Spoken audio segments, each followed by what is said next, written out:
Nick, can you provide a short introduction to your background and experience in the music industry? So I'm a 30-year plus veteran now of recorded music business. A little more actually. I started my professional career as a musician, as a member of a band called Dexys Midnight Runners, and by kind of various sort of, I suppose osmosis and relationships, I ended up taking an A&R job at EMI Records back in the mid-80s, after I'd had enough of touring. The plan around that was always that I was putting my own band together and I was writing songs, and I always explained to people that I've nearly got the set together. But so I started actually in the recorded music side and the sort of business sides in the mid-80s at EMI Records as an A&R manager. And for the benefit of those people might watch this who don't know what an A&R manager is or does, A&R stands for Artists and Repertoire. We're the people who go out and identify talent to sign, and then work with that talent to develop their artistry, their material, and really sort of represent the artists within the major recorded music company. So started doing that and some in-house production. So I worked in the studio with quite a few of EMI signed artists at that time. And as things evolved, and lucky enough to have a reasonably good degree of success, and became head of A&R at EMI in 1987. I was 26 at the time. I was apparently the youngest director in EMI's history, for what it's worth. Probably the worst paid as well. Working with EMI, working with a whole range of artists. And then again, we were lucky enough to have a good degree of success in terms of reinventing the roster. And EMI, funnily enough, in the mid-80s was actually in the doldrums. It was still considered the Beatles company, always has been, which is always great, and Pink Floyd, obviously, and Queen.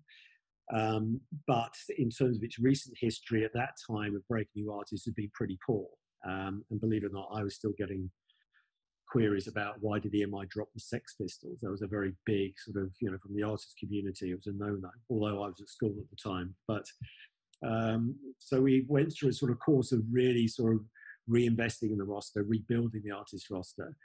And that resulted in developing breaking acts such as Blur, Radiohead, who I was deeply involved with.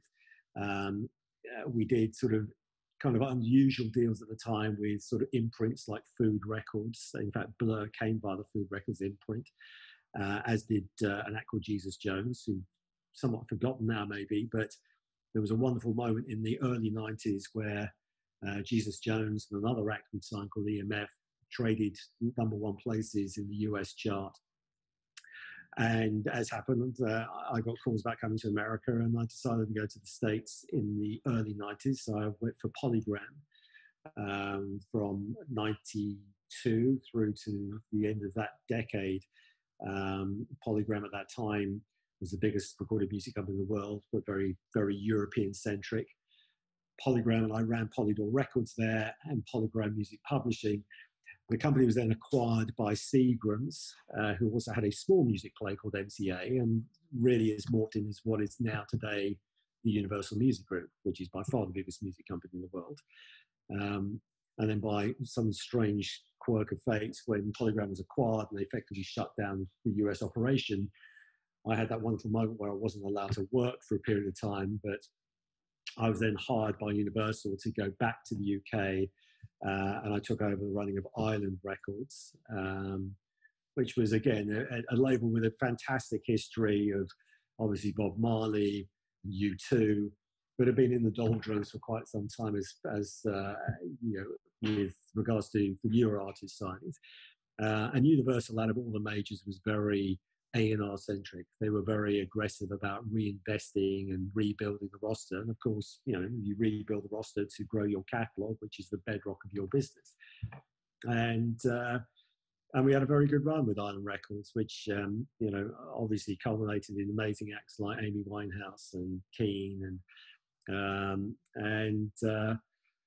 towards the end of around 2008, I was approached by Terra Firma, Guy Hands, who had recently acquired EMI Records. And this was very good news at the time because it was the first time that, well, an investment business had acquired a music company and saw the value in those assets beyond catalogue. And I was charged with running a division called New Music, which is really the current artist roster for North America and the UK, which are the two primary repertoire markets. And it was a very interesting time, because it was a very controversial takeover of the company. Music companies have always basically eaten their own. Music companies acquired other music companies. There's very rarely a time where a company which had no relationship in music at all had acquired, at the time, the third biggest major music company in the world. And there's a lot of question marks about what would they do with it. And there was a huge amount of, they got a huge amount of flack from the artist community and the existing business community about, oh, you can't run a music business as a banker, it's a dark art, and, you've got to have a feel and instinct.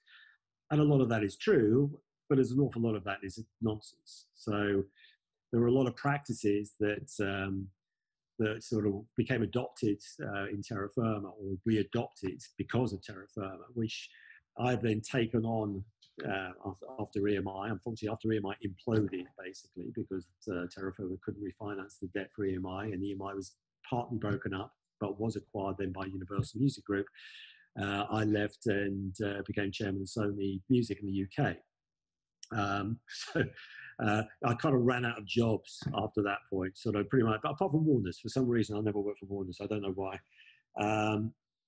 But kind of interesting enough. And so I went to Sony 2011, there for 3 years as chairman of the company, and really sort of kind of interesting. And that was a real interesting period of music, because I'd been through, as I was entering my fourth decade in the business, but being through that mid-80s, really to, I would guess, right the way through the mid-90s was a boom period for music. The mid-80s was incredible. And I was a kid who really didn't know anything about budgets, but I just knew there was an awful lot of money in the business. And that was largely driven by the CD boom. So CDs were really kind of started to hit their stride in sort of early 80s, 84. And you had this huge regeneration of the business because people were buying their catalog again on CD. And then, it started to slow down a little bit in terms of that sort of changeover format. And then really hit a brick wall at the end of the 90s, 2000, with the advent of Napster. And Napster was the absolute shell shock of the industry, because, the music business actually been guilty of doing this a number of times, of where they've looked at new technology or they looked at a new business path and decided it's not for them. And they'll hand the keys to someone else to build a business. And they did it to MTV in the 80s. MTV totally grew on the back of free content provided by music companies. Music companies paid for the videos, paid to promote them. MTV broadcast it and built this incredible brand off the back of major music companies' content.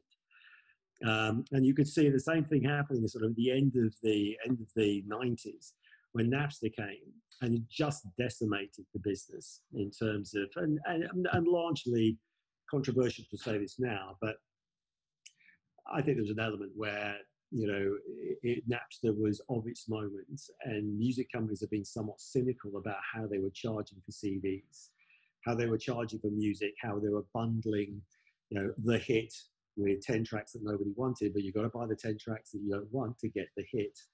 And there was a certain degree of cynicism in there. And of course, the margins were very, very high. So Napster came along and blew that all apart. And of course, that was the beginning of a really significant downturn in the business. So it was very interesting for me, sort of coming back to the UK and seeing all this kind of happening. And still the bedrock of the business is you find great talent. But the type of volumes that you saw in the business, so you imagine the very peak of the business was the year 2000. That was when, the music business was really firing on all cylinders. It was the volume of the market was incredible. Albums routinely would do 10 million plus globally at high margin. And Napster kind of changed all that, and you saw the erosion happen very quickly. And then so I think you went through a period, I'd say certainly from like 2004, 2005, where music companies had to take an almost defensive position. It was very, investing in new talent was a high risk, always been high risk, but the reward in terms of the return on that investment was much lower. Albums that would have done 10 million would now do 5 million, even less. And you could see the volume, the traditional volume of the market going down, but consumption going through the roof. So more people are accessing music, listening to it and consuming it, but less people are actually buying it legitimately. And it was kind of so there was a kind of lot of retrenchment and, quite a view of taking a defensive position. And even, I should say, when, iTunes kind of came along and said, hey, we've got a solution here for you, the digital download market, and we can make this highly convenient. We've got this device called an iPod, which is what, 2004, 2005. That was kind of, again, a savior to a degree, not a huge degree, but it certainly was a savior. But again, the music industry handled the entire business. I mean, Apple controlled 80% of the download market, which is incredible when you think about it now. And then yet again, you see this now happening with streaming, where, there was a time, 8 to 10 years ago, where certainly the major music companies and the bodies who represent them, RIAA, for instance, in the US, could have said, okay, it makes sense for us collectively to create a consumer-based platform for accessing our content. And we have a mutual ownership here, and we can contain this business. But it didn't happen, and hence the keys to the business were handed to Spotify. And I think a lot of people thought with Spotify that, and the conditions in terms of licensing major music repertoire to Spotify were pretty onerous and very onerous on Spotify. So it's hard for Spotify to make money, but obviously they had to play with the majors because the vast majority of consumption was major recorded music repertoire. And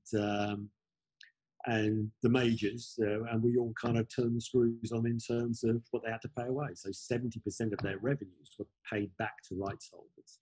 And on that basis, it's incredibly difficult to make a profitable business. And I think at the time, there was a certain degree of cynicism around streaming and consumer adoption. But obviously, time proved to be that consumers absolutely wanted to adopt it.